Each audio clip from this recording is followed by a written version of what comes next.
Hello and a very warm welcome to Joy Newsroom, coming to you live from our studios at Kokomeme. We're also live on DSTV channel 421, GoTV channel 125, and around the globe at myjoyonline.com. My name is Calony. Coming up, Speaker of Parliament Alban Bagbin in this afternoon proclaiming the 8th Parliament as the best in the 4th Republic.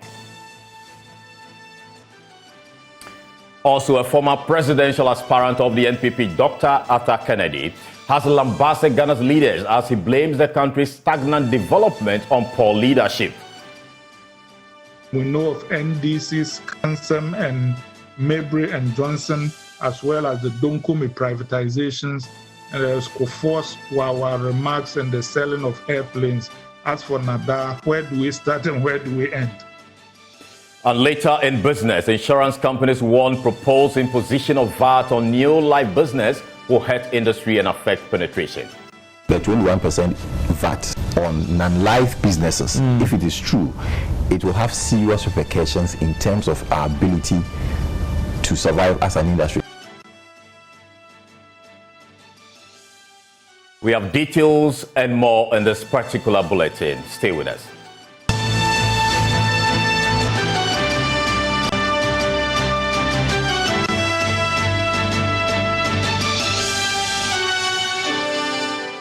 Thank you so much for joining us. Let's begin from Parliament, where the Speaker of Parliament, Alban Bagbin, has indicated that the 8th Parliament, which is hanged, is the best in the 4th Republic of Ghana. Now, according to him, the development has prevented the governing party and the executive from forcing policies, programs, and initiatives on Ghanaians by bulldozing their way through Parliament.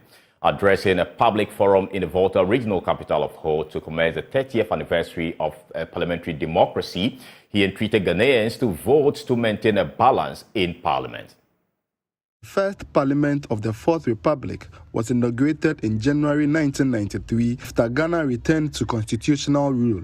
This followed the approval of the 1992 Constitution in a referendum in April 1992. To commemorate the 30 years of stable parliamentary democracy, public forums are being held across the country to engage the citizenry to celebrate and deliberate on the evolution of parliamentary democracy. Speaking at the forum in Ho, the Speaker of Parliament, Alban Bagbin, stressed that hung parliaments are the best in the practice of democracy. And so this hung parliament is unlike the other parliaments. I now want to urge all of you to let us continue along this for some time. You see the difference. We take time to take decisions, but we build consensus in taking the decision. We don't push it down the throat of many people. I've heard some other voices saying you should not vote that way again. I don't want to see any party with huge majority in Parliament. I'm sharing my experiences with you. If you disagree with me, do it and see what will happen. It's very difficult to manage. And as the Speaker, I know how I'm struggling to manage it. But in the interest of the nation, that is the way to go. We don't want to have any elected dictatorship. We opted for democracy. We have now also moved from representation to inclusivity. The Agbegbo Mafia of the Asogli state, Togbe Apede the 14th, asserted that aspirations enshrined in the 1992 Constitution have not been achieved within the last 30 years. So this forum could not have been happening at a better time. Time to take stock, time for Parliament to look back and ask, how much have we done to facilitate development of our country? How much have we done to raise living standards? How much have we done to bring happiness to our people? That is the essence. Having a parliament vested with legislative powers, again, is not an end in itself. Having a democracy is not an end in itself. What matters is development. What matters, happiness. What matters, jobs. Minority Chief Whip Kwame Agboja entreated stakeholders to work towards safeguarding the country's democracy. Mr. Speaker, let us reflect on the allegations of the mastermind of the coup d'etat that saw the overthrow of Dr. Nkrumah's 1966 coup and Dr. Buzier's 1972 removal. Let us take into consideration our current economic challenges as we reflect and work towards a common objective to address what lies ahead. When the economy crashes, no one stands to gain. We cannot just stand by and not care. The District Chief Executive of Afajatu South and Dean of MDCEs in the Volta region, James Etonam Fululu, urged Parliament to clarify the role of MPs in local development. Disputes over who takes credit for development projects and alleged denial of MPs from accessing their common fund releases. To address these challenges, I call on all stakeholders to help clarify the role of MPs in local development and to confine their activities accordingly to help avert confusion and facilitate a harmonious working relationship between MMDCs and MPs for the benefit of the citizenry. Questions and concerns of the public focused on the amendment of the Constitution, the underdeveloped state of the country, corruption and education, among others. Fred Kwame Asari, Joy News. So, the Speaker of Parliament, Alban Bagbin, has indicated Ghana's survival to any terror attack is largely credited to the authority that traditional rulers play in the country. Now, citing the French colonies, he said most of these colonies do not have traditional rulers, therefore no central authority to control how people move. The reason the attacks are in those countries. Now, the Speaker said this when he paid a courtesy call on the regent of Bimbilla in the northern region. There's more in the following report. The Speaker of Parliament, Alban Bagbin, led a team to pay a courtesy call on the regent of Bimbilla as part of activities celebrating the 30th anniversary of the Fourth Republic. He said the pillar of Ghana rests on the laps of traditional rulers. I come from the royal family. My great-grandfather was the first chief in my community.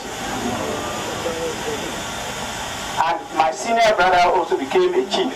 But in between us, our fathers have been chiefs. So I know the importance, the relevance, and the need for us to have chieftaincy in the society. I know one of the weaknesses of the French colonies is that in many of the French colonies, there are many large areas without traditional leaders. And therefore, there is no central authority in those areas. So people can enter there and take control and form kingdoms. That is why you have terrorism prevalent in the French colonies.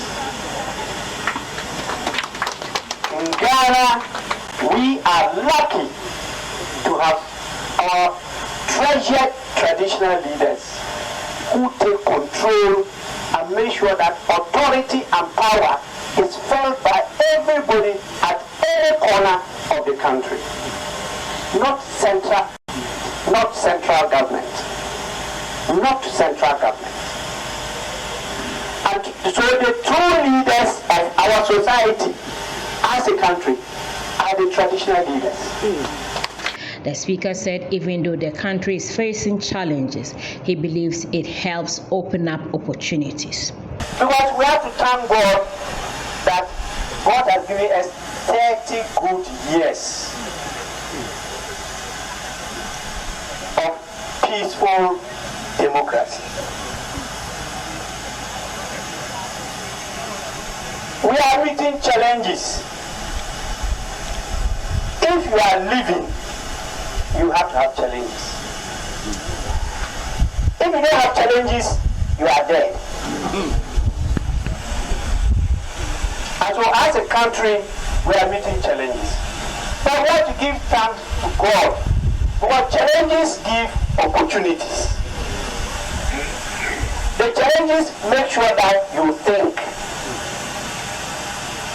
and then look for solutions.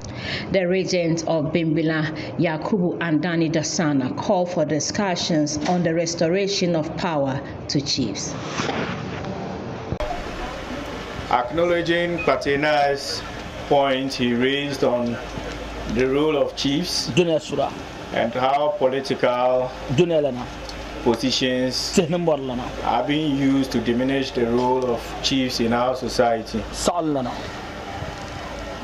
With you being a Speaker of Parliament and holds all the experience, we believe that you haven't just adapted that, but you will send that back to the table and let it become a well-known issue that will be addressed, and we have faith in you that it will be done.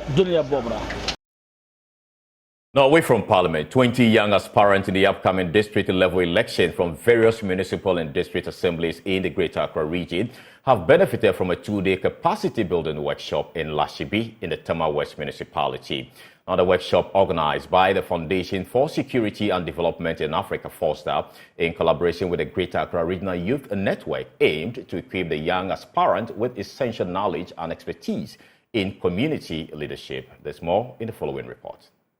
Dubbed Community Influencer Training, the workshop brought together 20 aspirants from Ningo Prampram, Ayawaso West, Tama West, and Shai Osudoko municipalities who are gearing up for the 2023 district-level elections scheduled for Tuesday, December 19. Organized by the Foundation for Security and Development in Africa, FOSTA, in collaboration with the Greater Accra Regional Youth Network, the training session aimed to empower these young aspirants for active community leadership. Dorothy Barnes is the program officer for FOSTA. Our target is 20 young people, especially women and persons with disabilities. So far, we've engaged with people from Tema West Municipal, Ayawaso Central, Shai Osudoku, and Ningo Prampram. We at FOSTA have realized that over the years, when it comes to local government elections, a lot of young people are not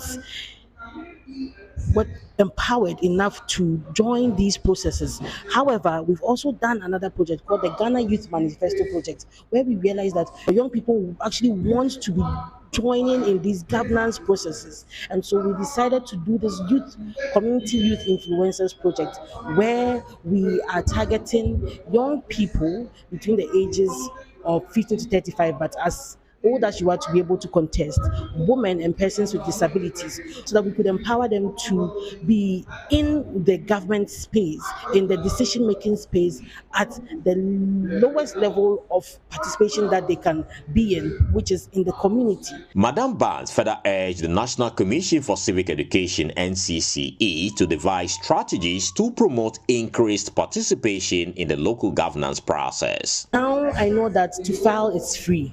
That's one thing that has been put in place by the government. Just file. You don't have to pay anything. So I applaud the government in that area. There are many other things that you can do to promote these things. First of all, keep pushing and encouraging people that politics is for you and it is for I. So NCCE can work with government to throw out jingles. If you are passionate, come and join the unit committee. If you are passionate, be an assemblyman. What they can also do is to provide subsidize or sponsorship for people who want to do flyers and all of these things, because I know that contesting is free, but you still need people to see you. You need to advocate yourself, so help them to advocate themselves in their communities. It should be free for them. Some beneficiary aspirants expressed their gratitude to FOSTA. For this training, community influencer project program has given us enough. In fact, this is my first time contesting for unit committee member, and in fact I think this program has come at the right time. Earlier on I was thinking, if you don't have money you can't contest, but in fact the information they've given us based on governance or local governance has really helped us that you need to go to the people one-on-one. You also have to let the people see you or know what you are doing or what you are after, and the information or the development you are bringing to them, which will really help them to vote for you to get the nod as the leader you want to embark on. I feel like this will go a long way to empower more youth to participate actively in local governance and also to participate actively in decision making. Organizers of the workshop believe that building the capacities of young community leaders will contribute to enhancing the overall quality of leadership at the national level. Calony, Joy News. Still on the upcoming elections, some visually impaired aspirants of the upcoming district-level elections in the northern region are raising concerns over what they describe as discrimination when members of the association declared their intention to contest. According to the group, most people assume they are incapable of carrying out the mandate as candidates because of their visual impairment. There's more in the following report.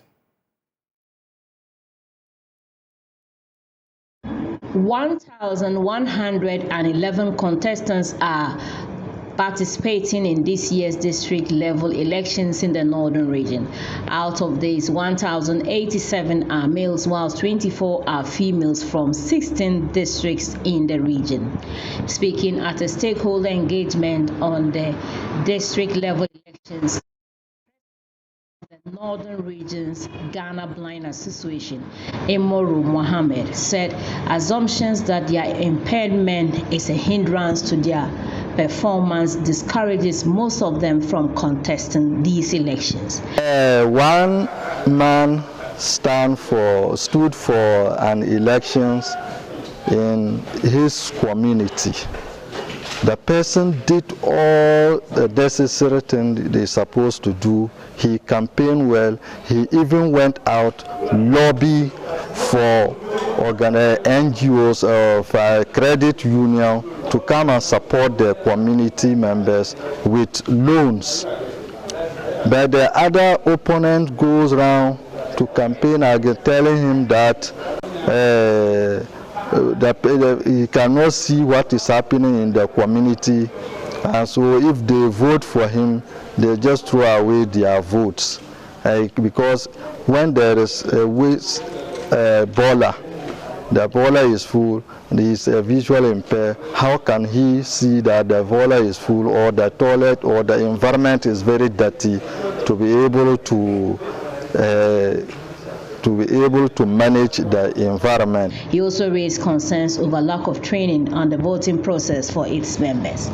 There may be a low turnout of the visually impaired, because normally during the national elections, electoral commissions do organize starter jacket training for our members to enable them register secretly or cast their ballot secretly. But this time around, there's no starter jacket training for the visually impaired in the region. The Northern Regional Director of the Electoral Commission, Lucas Yeyin, said provisions have been made for people living with disabilities for the Tuesday, 19 December 2023 elections. We have instructed the election official, especially the presiding officer, these people with this condition, physically challenged, and those who are lactating mothers, people who are sick, they should be identified on arrival and assisted. They move them straight to the first table of contact for them to be processed. We do not want them to wait till they are 10. They are to assist or be assisted to cast their vote on time and go home. Now, the Upper West Regional Minister, Dr. Hafiz Bin Salih, has expressed concern over the low turnout of voters during district-level elections, calling on the media to help sensitize and educate voters on the need to take part in the electioneering process. In an interaction with the media days ahead of the polls, Dr. Bin Salih urged the media to use their platforms to educate the electorate to come out with informed choices, which will help improve the country's democratic process. Joy News' Upper West Regional Correspondent Rafiq Salam report from Wa. Upper West Regional Minister Dr. Hafiz Bin Salih expressed worry over the persistent low turnout of voters during district-level elections, calling on the media in the region to use their platforms to sensitize and educate the people on the need to take part in the elections.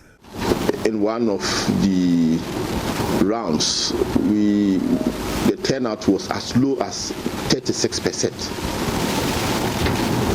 And that is unacceptable. So that is why I indicated that I will need the support of the media, because you are the voices of the people. So it behoves you to encourage people to come out in their numbers so that we have a good turnout. Dr. Binsali noted that the region's voter population of 496,492 signifies a strong and active participation in the democratic process to shaping the future of their communities through their votes. He has the following figures to buttress his claim. The region has 293 electoral areas and 1,222 polling stations. Nominations for the District Assembly and Unit Committee elections have been received with 730 nominations for the District Assembly, including 24 female candidates. For the Unit Committee nominations, 1,897 nominations were received, with 64 being female. This diversity in nominations reflects a step towards inclusive representation in our local governance structure. Dr. Binsali called on the media to encourage and empower the citizens with information to enable them to make informed choices. APA was regional chairman of the Ghana Journalists Association, Shuala Abdul Wahab, added his voice to that of the regional minister. He, however, urged the electorate to vote for female candidates in the elections to bring some balance to the membership of the various assemblies in the region. So let's try our best to encourage the electorate to come out in their numbers and vote during the elections. This one is a personal thing. Honorable Minister said about 24 women are participating. I will call on the electorate to vote for the women. Yes, they should vote for them so that we will get some balance at the local level. When the women are represented, they are able to make very meaningful contributions, particularly concerning issues about women. Reporting for Dway News, Rafik Salam. Wow. Let's now take you to the central region, where the Ghana Health Service and the United Nations Population Fund are rallying the support of grandmothers and experienced elderly persons in the central region to help deal with the menace of teenage pregnancy and children marriages. Now, the central region last year recorded nearly 12,000 adolescent pregnancies and several child marriages. Speaking at a stakeholder workshop with grandmothers, the region acting focal person for the UNFPA for the central region, Emadela Foley, indicated how this approach will help to reduce the occurrence of teenage pregnancies. The grandmas and grandpas really express reasons or ascribes reasons as to why the teenage pregnancies are ongoing, why we are recording child marriages in our region, and then what they can do as grandma, time with grandma or time with grandpa resource persons to help reduce further teenage pregnancy as well as child marriage and gender-based violence. Emadela Foley of the UNFPA speaking about how the intervention using grandmothers and experienced elderly women would help beat down the numbers as far as adolescent pregnancies and child marriages are concerned. She did a comparison of their records in the urban district and the rural district, where the rural district were recording high numbers. So, among the 22 districts in Central region, we have Gomwa Central recording the highest teenage pregnancy rate in the region as at October 2022, followed by Asen South. But then when we look at those that are recording the low figures, it's among the urban districts like Ewutu-Senya East, Cape Coast, and Efutu. And so we are here to study the dynamism between the two. Is it something peculiar with rural districts that is causing the increase in teenage pregnancies over there? Or there is something that the urban districts are doing which the rural districts are not doing? We want to decipher that thing and then ensure that we share best practices so that all districts can perform, and then together we'll have a good outcome for the entire region. We want to have a refresher training for them so that updated information that they need to give to the adolescents, they will have them. Of course, during the review, we still realize that some of the grandmothers have their own misconceptions, which will not help the adolescents if we should lead them. So we need to meet them, and then during the refresher training, do some kind of misconception correction. The grandmothers expressed concern about the teenage pregnancy situation and lauded the approach of the UNFPA and the Ghana Health Service.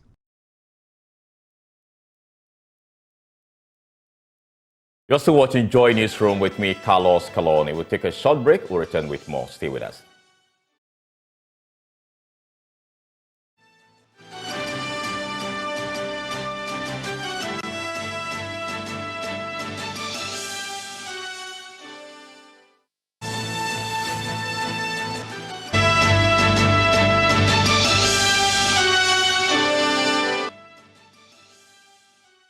Welcome back. Let's take you back to the central region because the Department of Gender in that region has expressed worry at the practice in which some men demand sex from teenage girls in exchange for fish in some fishing communities. Now, according to the Central Regional Director for the Department of Gender, Richard Amamo, the practice and other gender and sexual-based violence is affecting the well-being and development of women.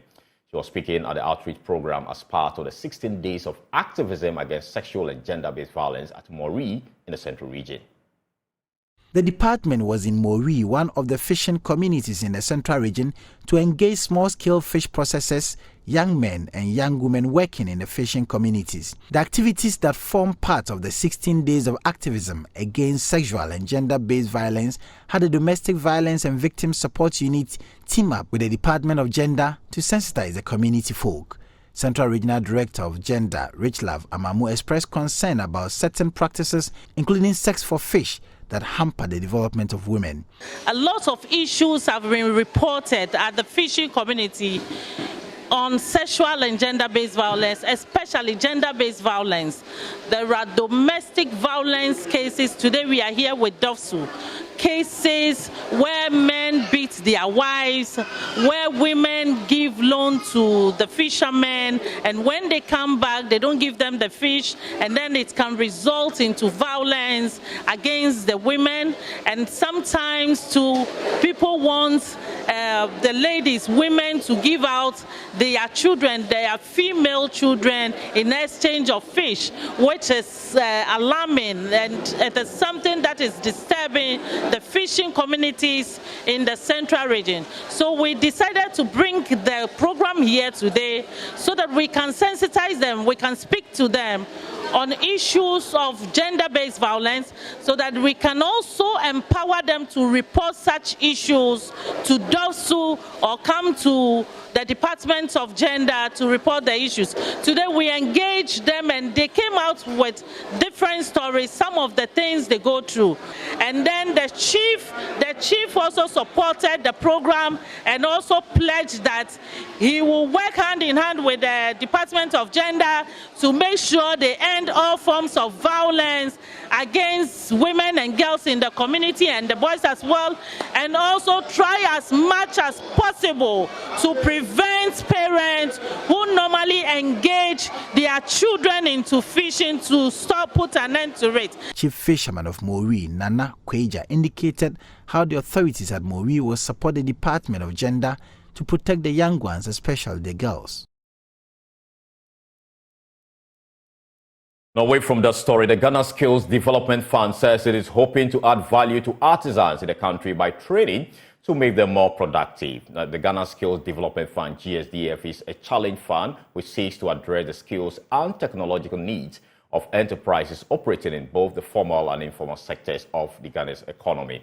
Now, speaking at a training workshop at Cape Coast Technical University for some artisans and other skilled persons in the central region, project leader for the fund, Dr. Stephen Ajay says they are looking forward to sharpening the skills of many people to reduce the rate of unemployment in the country. There's more in the following report.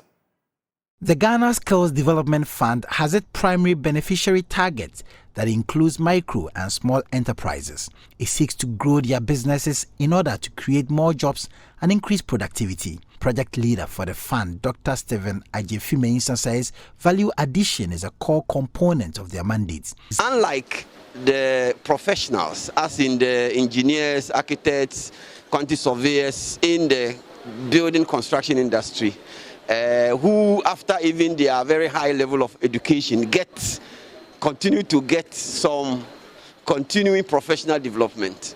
Artisans don't have that opportunity. So our proposal or our project is to the end that we would provide opportunity for this professional development for these artisans.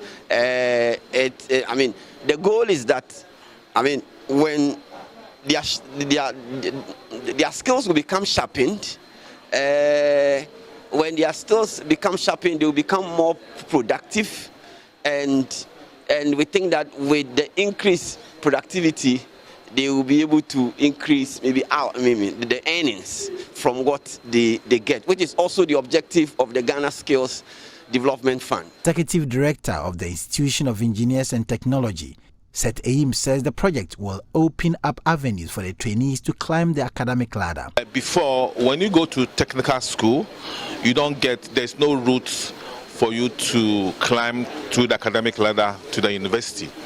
But right now, Ghana has come out with an 8-step national qualification framework from P1 through PhD. So this program, it is good. It is giving them the bridging course that they can take to enable them to go through the academic ladder to the university. So it's a very necessary project that we are doing. Monitoring expert for the project in the central region, Stephen Amankwa, stressed the importance of the fund. It seeks to bridge all the gaps in institutions and various agencies. So when you see or when you check, there are many institutions that lacks training.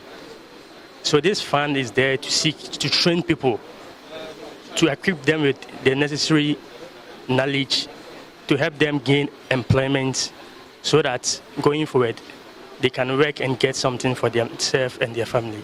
The fund supports initiatives that address the needs of continuous skills upgrading of enterprises, in especially the enterprises with high growth potential, as well as women-led and enterprises with women-dominated workforce and persons living with disabilities.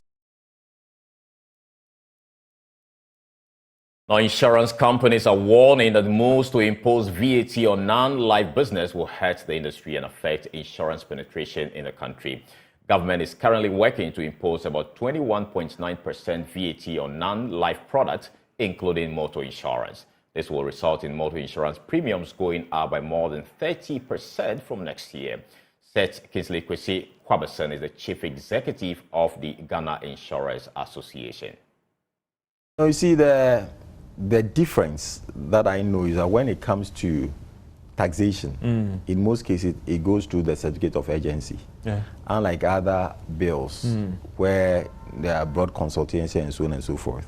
And our plea to the public and to government is that if what we are hearing is true, the 21% VAT on non-life businesses, if it is true, it will have serious repercussions in terms of our ability to survive as an industry. Look, let me give you the scenario.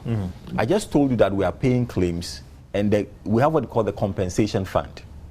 The compensation fund is there for, let's say, situations where either the vehicle is not insured or there's a hit and run situation where you cannot find the driver and so on and so forth.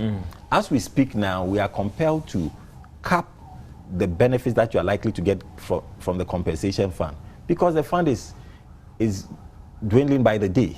Interesting. is dwindling by the day. Of course, it's one of the aftermath of the DDEP and so on and so forth. So that could have been a, what do you call it, a buffer. But the truth is that the figure there is dwindling by the day. And so if we increase the premiums so much, including the VAT, to a figure, let's say 31%, assuming the 10% argument stands. 10 plus 21 gives us 31%. If we increase premium by 31% and people are not able to afford, it means that they remain their own insurers. It means that many of them do not have insurance, the protection that would have given. And how many of them will be able to afford the services, medical services and so on and so forth, assuming they are involved in accidents and so on and so forth. So that is why we are pleading that this news we are hearing about the 21% VAT introduced on non-life insurance businesses, for want of a better word, it should be put on hold or it should be stopped, because it has repercussion and effect on the ordinary Ghanaian. But Doc, that is serious. If from an association level you say you are hearing, and maybe when we talk of we are hearing, we've cited you've cited bills that are before Parliament. There is a bill. And this is going to increase VAT on non-life business. Non-life and that affects businesses. Which kind of category non-life of products? Businesses, non-life businesses affect motor, fire, and some of the compulsory insurance that you have in the law, liability insurances, everything. Now, physician, author, and former presidential aspirant of the NPP, Dr. Arthur Kobina Kennedy, did not mince words as he lambasted Ghana's leaders during an appearance on Joy News' Change Speaker series. Dr. Kennedy attributed the country's stagnant development to the persistent issues of selfishness, corruption, and vindictiveness within political leadership over the years. Now, speaking candidly on Newsfile, Dr. Kennedy expressed his disappointment not only in political leaders, but also in citizens who he believes have failed to hold their leaders accountable for the country's developmental setbacks. I think we have weak institutions, and let me give you just a couple of examples. Our Electoral Commission was weakened by the removal on Trump charges of some of its members with the appointment of partisans to take their place. Our Auditor General Domilovo was blatantly removed by the president with the shameful connivance of our own Supreme Court because they delayed. Second, there is pervasive corruption. People don't know that, but Nkrumah's government was almost stillborn because of the cocoa corruption scandal that took Ohinijan to jail. General Ankara resigned. We know of Kutu and Kalabule. We know of NDC's Kansem and Mabry and Johnson, as well as the Donkumi privatizations. And there's Kofor's Wawa remarks and the selling of airplanes. As for Nada, where do we start and where do we end? It is uncountable. Then, of course, there is the bad leadership, which is the elephant in the room. We have vindictive leadership. To sum up, Dankwa should not have died in prison. Nkrumah and Buzia should not have died in exile. The general should not have been shot without due process. We shouldn't have collapsed the businesses of Apino, Kowus, and B.A. Mensah, who might be rivaling Dangote if we didn't do that. Then there is non-inclusive governance. Friends, family and friends govern, with the Chebi Mafia currently dominating most of our positions. Then we have policies devoid of equity and compassion, allowing a newborn mother who is bleeding to death to die because she cannot buy fuel for an ambulance. It's not the policy of a compassionate government. One, our leaders are bad, but we are unpatriotic citizens. We accept bribes in order to vote. We defend our party leaders regardless of what they do. As somebody said in a video I saw, quote, Mahama Dumsono de Anu Eshepa, Nananadu de Ane de Daboko.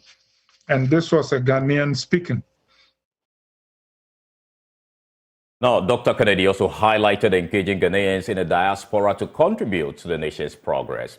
He believes that tapping into the potential and resources of Ghanaians abroad could be a catalyst for turning around the fortunes of the country. to do is think of Nkrumah and Osei Tutu and think of how much money Indians as well as Ghanaians send back home. And Deng Xiaoping, when he was starting his reforms, he said, I only need ideas from you, the World Bank. As for the money, the Chinese in the diaspora will bring it. And as the Akan proverb says, no matter how long a piece of log stays in water, it will never become a crocodile.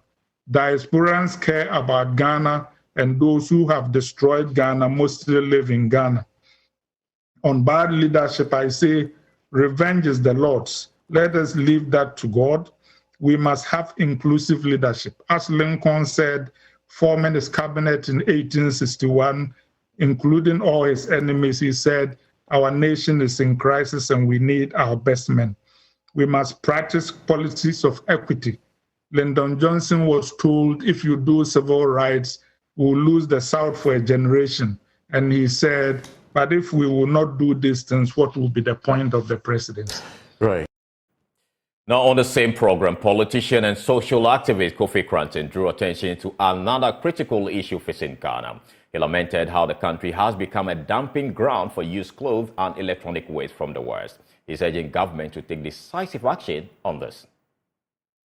Ghana can create an industry out of e-waste reclamation with a government that is determined to protect the environment, offer opportunity for sustainable living wage jobs, and produce viable recycled exports.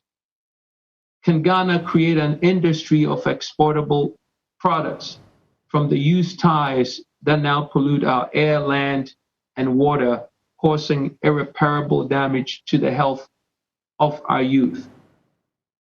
I say yes, it can.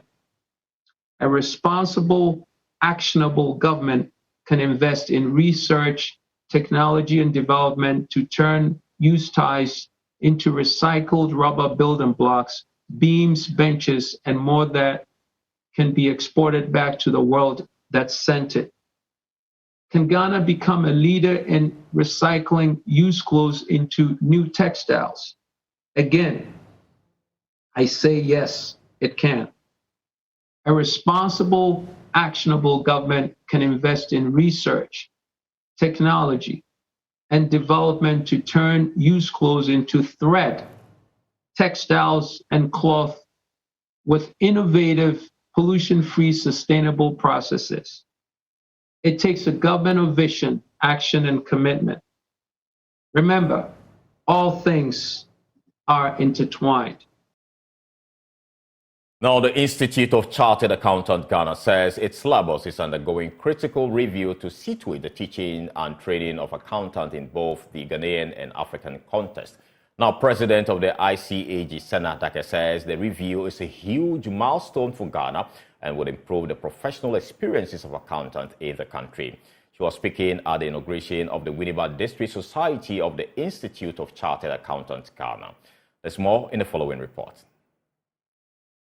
Is hoping to add more professional touch to its training of accountants, hence a review of its syllabus. Senna Dake is the president of the Institute of Chartered Accountants Ghana. The new syllabus is just in time. We are doing it so that it can address the emerging issues that Prof had mentioned.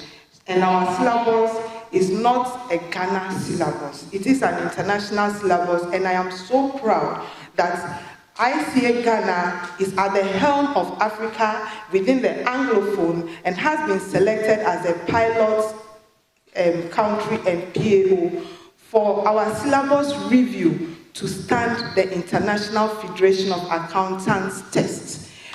IFAC is the one paying for this review with the support from Gavi Alliance, Global Fund, and USAID. They are also helping us to develop our learning materials to facilitate the learning so that we will have a lot of accountants in all aspects of our economy and business. Finance Officer of the University of Education, Winneba, Dr. Theophilus Akole, indicated that the institute would be made extremely better with more involvement of women. I want to be a little bit biased. The mentorship should go more and should favor more women and to empower more women. The profession, unfortunately, is men-dominated. We can make it better and more inclusive by encouraging more women to take on the profession. I've advised the chairman and executives to have some special initiative to promote the welfare and the professional development of members. So the Association of Women Accountants in Ghana, I'm sure the Winneba chapter will soon be formed because I qualified during the presidency of a woman. Vice Chancellor of the University of Education, Winneba, Professor Stephen Jobson Mitchell, says the university will work hand in hand with the ICAG to advance knowledge and train more accountants. We share the same values of excellence, integrity, and service. We also share the same vision of advancing knowledge, skills, and innovation. Therefore, we will continue to collaborate and cooperate in various areas such as curriculum development. We want our curriculum to be similar to that of the, what the professional requires. And so going forward, I would expect that those lecturers that we recruit for the School of Business Studies, in addition to your PhD, you should be a professional. Now, moving on, the Affirmative Action Bill Coalition has expressed worry over Ghana's delay in passing the Affirmative Action Bill into law, despite the country being a signatory to several international treaties and conventions on women's empowerment. At a consultative forum on the Affirmative Action Bill held at Bolgatanga in the Upper East region, the coalition said the bill has stayed in Parliament for far too long and called for it to, as a matter of urgency, be passed into law. Correspondent Albert Sorry has the rest of the story. It's a temporary measure aimed at removing discrimination and improving the rights of marginalized groups who have been historically disadvantaged. Ghana's affirmative action law seeks to improve the representation of women in all decision-making spaces, which historically has been low. It will also promote democracy and development through the effective participation of all citizens. More importantly, the law seeks to promote women's representation to a minimum of 40% in all policy-making platforms. The drafting of Ghana's affirmative action law began as far back as the year 2011. However, to date, it remains a bill in Parliament yet to be passed. To enhance advocacy efforts regarding the Affirmative Action Bill, the Widows and Orphans Movement, in partnership with the Network for Women's Rights in Ghana, NetRight, Women in Law and Development in Africa, WILDAF Ghana, and the Affirmative Action Bill Coalition organized a 2-day Northern Sector Consultative Forum on the passage of the Affirmative Action Bill in Bolgatanga in the Upper East region. Fatih Abigail Abdullahi is the Executive Director of the Widows and Orphans Movement. This bill has been in Ghana for 12 years now. Fortunately, it's currently in Parliament, and the idea is that we will get the opportunity to share what is in this bill with different stakeholders, but more importantly, we will be able to identify what are the gaps, if any, and propose these into the bill to ensure that when the bill is finally passed, as much as possible, it is addressing different sectors, and then we are achieving the ultimate aim. Considering that Ghana is a signatory to international treaties and conventions such as the Commission for the Elimination of All Forms of Discrimination Against Women, CEDAW 1981, and the Sustainable Development Goals, the Affirmative Action Bill Coalition says they are wondering why it is taking so long to pass the Affirmative Action Bill into a law. Lamnatu Adam is a focal person for the coalition. About 51% of our population in Ghana are women, and so it is justifiable enough to call for a gender parity. If you look at our parliament today, we have just a representation of about 14.5. Out of 275 parliamentarians, we just have about 40 who are representing women, and that is why there's the need for us to have the affirmative actions. I think that as a coalition, our number one aim is to make sure that the bill is passed. It comes to stay as a law.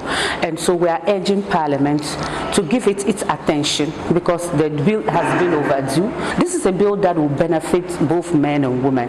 But above all, it will also tell us, who we are in the international, phase.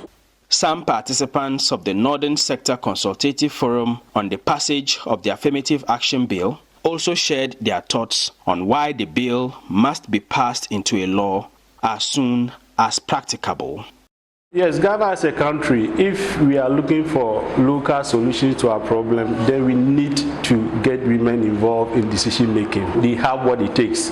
And so you have a population of women that is greater than men, yet when it comes to the decision table, they are missing, woefully underrepresented. So I believe this affirmative action bill will grant us what we have been fighting for a very long time. Looking at the presentations that were made, it captures a lot, but there were key ones that strike my attention, which has to do with the equal employment opportunities, which I feel that we shouldn't just look at the equal employment, let's look at equal pay. It's just not about the employment, but if you are at the same level, let's have equal pay. If you are at a management position and I'm a woman, I'm also at that position, let's have equal pay. For Joy News, Albert Sorry, Bolgatanga. That's all we have in this hour. You can log on to myjoyonline.com for more story. My name is Calony. Have a great afternoon.